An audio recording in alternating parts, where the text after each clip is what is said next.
मांझी जी का कहना है कि राज्य मंत्रिमंडल को बर्खास्त होना चाहिए और बर्खास्त के बाद पुनः निर्माण होना चाहिए, जिसकी जितनी संख्या भारी उसकी उतनी हिस्सेदारी के आधार पर। देखिए, मांझी जी ने क्या कहा मुझे पता नहीं है। मैं जो इस पे पहले से कह रहा हूं कि आपने सर्वे करा लिया और सर्वे के आधार पर आप कह रहे हैं कि समाज का एक बड़ा वर्ग आर्थिक, सामाजिक, राजनीतिक तौर पर वंचित रह गया, उसको लाभ नहीं मिला। तो अगर लाभ नहीं मिला तो पहला सवाल ये है कि लाभ आखिर मिल किसको रहा। पिछले 35 वर्ष से तो दो ही आदमी सत्ता में बैठे हैं, वो है लालू जी और नीतीश जी। तो अगर वंचित समाज के लोगों को विधायकी में या लोकसभा में टिकट नहीं मिला, लड़ने का अवसर नहीं मिला, तो उसके लिए जिम्मेवार कौन है? भाजपा, जेडीयू और आरजेडी। तो इन तीनों दलों को पहले ये घोषणा करना चाहिए कि कितने लोगों को वंचित समाज से उन्होंने अभी तक विधायक का सांसद का टिकट दिया है। दूसरा बात, कितने इनके दलों में ऐसे विधायक सांसद हैं जो इन वर्गों के हैं, जो जीत कर आए हैं। और तीसरा जो सबसे महत्वपूर्ण बात है, जो मांझी जी बता रहे हैं कि भाई जो विधायक जीत कर आए हैं, अभी आपके मंत्रिमंडल में कितना आपने प्रतिनिधित्व दिया है वो बता दीजिए। मतलब ये तो ऐसे हुआ चोर मचाए शोर। भाई वंचितों का अगर हक मारा गया है, जो कि दिख रहा है, तो मारने वाले तो आप ही दोनों लोग हैं। आप ही दोनों तो बैठे हुए हैं। तमिलनाडु के लोगों ने तो बिहार के वंचितों का हक मारा नहीं। भाई राज्य सरकार जो आज यहाँ बिहार में चल रही है, उसका इस वित्तीय वर्ष में बजट है बिहार सरकार का 2,46,000 करोड़ और 60% उस बजट का सीधा 60% राशि जिन विभागों के पास है, उसके मंत्री दो व्यक्ति हैं, नीतीश कुमार और तेजस्वी यादव। तो अगर आपको वंचित समाज को या जो समाज छूट गए हैं उनको भागीदारी देनी है, तो उन्हें उन समाज के जीते हुए विधायकों को वो विभाग देने चाहिए। तेजस्वी यादव क्यों पथ निर्माण मंत्री रहेंगे? अल्पसंख्यक कल्याण मंत्री कोई मुसलमान क्यों रहेगा? उल्टा क्यों नहीं कर देते? पथ निर्माण विभाग आप किसी अल्पसंख्यक आदमी को दे दीजिए। नीतीश कुमार काहे गृह मंत्री रहेंगे? गृह मंत्री आप किसी अल्पसंख्यक को बनाइए, किसी पिछड़े को बनाइए। शिक्षा मंत्री आप किसी पिछड़े को बनाइए। स्वास्थ्य मंत्री, पथ निर्माण विभाग, जल संसाधन, ग्रामीण कार्य, जो बड़े विभाग हैं, ये तो सारे विभागों के मंत्री कौन हैं? नीतीश जी हैं, तेजस्वी जी हैं और उनके दो मित्र दोस्त लोग हैं। तो अगर हकमारी हुई, क्योंकि वो कह रहे हैं, तो हकमारी हुई तो तुरंत भाई तुरंत लागू करो। इसके लिए तो सबसे पहले इस्तीफा इसलिए दो कि तुम 35 साल से हक मार रहे थे।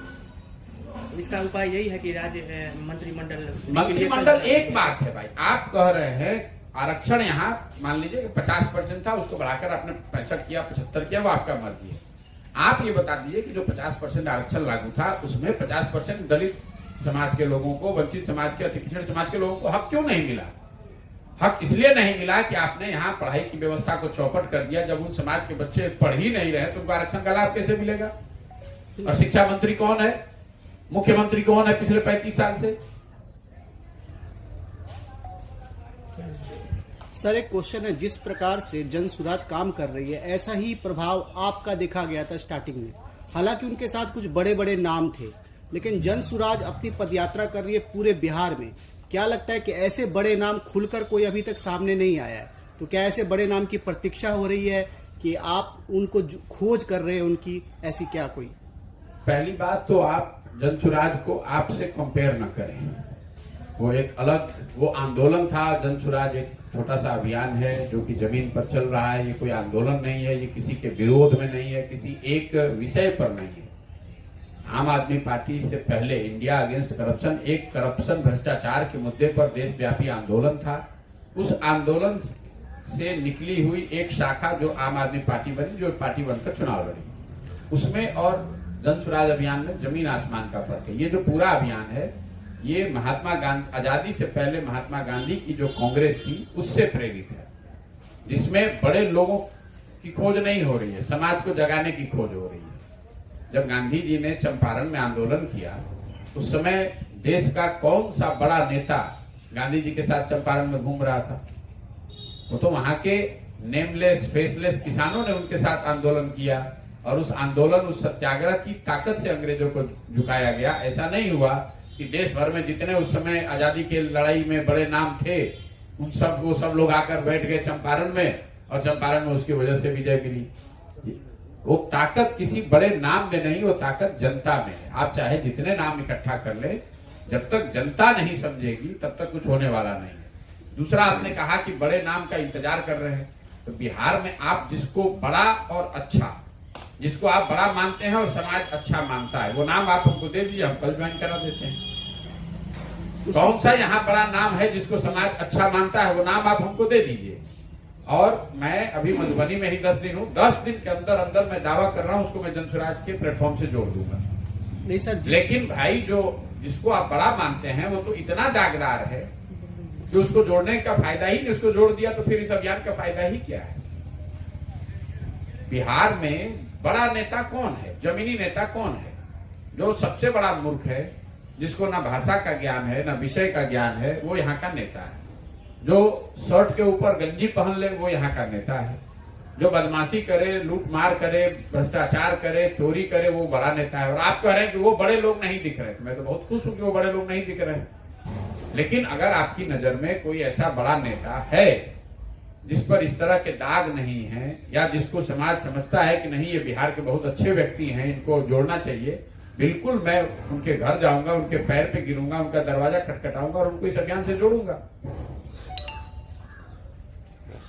और कोई सर, शराबबंदी पर मैं सवाल करना चाहूंगा। जो शराबबंदी कानून तो लागू कर दी गई, लेकिन शराब कहीं भी रुक नहीं रही है। लगातार शराब की होम डिलीवरी हो रही है, जैसे कि लगातार सुनने में आ रहा है, आप भी बोल रहे हैं। तो सर, इसको लेकर के क्या सामाजिक क्रांति होनी चाहिए थी जो समाज के स्तर पर? मेरे भाई, पहली बात, शराबबंदी पर मैंने धीरे धीरे बोलना इसलिए बंद कर दिया है कि पत्रकारों ने, समाज ने, सबने मान लिया है कि ये बिल्कुल बेकार बात है शराबबंदी की बात करना। शराबबंदी करके कोई चीज बिहार में है नहीं। लेकिन इसकी तो 3 महत्व, चूंकि आपने सवाल उठाया, 3 बातों को आप समझिए। किसी भी नीति को लागू करने के लिए आपको ये देखना चाहिए कि क्या दुनिया में कहीं कोई ऐसा प्रमाण है कि शराबबंदी के जरिए किसी राज्य, किसी देश, किसी समाज का आर्थिक सामाजिक उत्थान हुआ हो। दुनिया में ऐसा कोई प्रमाण नहीं है। भारत नहीं, दुनिया में कोई ऐसा प्रमाण नहीं है कि किसी राज्य ने, किसी समाज ने शराबबंदी के जरिए अपना आर्थिक सामाजिक नैतिक उत्थान किया हो। दूसरा तर्क ये दिया गया कि शराबबंदी इसलिए लागू किया जा रहा है क्योंकि महात्मा गांधी ऐसा चाहते थे। मैंने इसका भी खंडन किया है।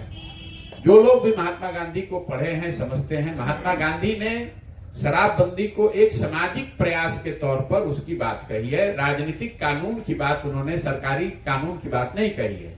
उन्होंने ये कहा कि सरकारों को, समाज को ये काम करना चाहिए इस दिशा में कि शराब लोग न पिए।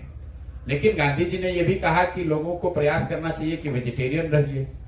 कल होकर उसी आधार पर अगर सरकार ये कानून बना दे कि जो नॉन वेजिटेरियन खाएगा उसके घर पर छापा पड़ेगा, उसको जेल में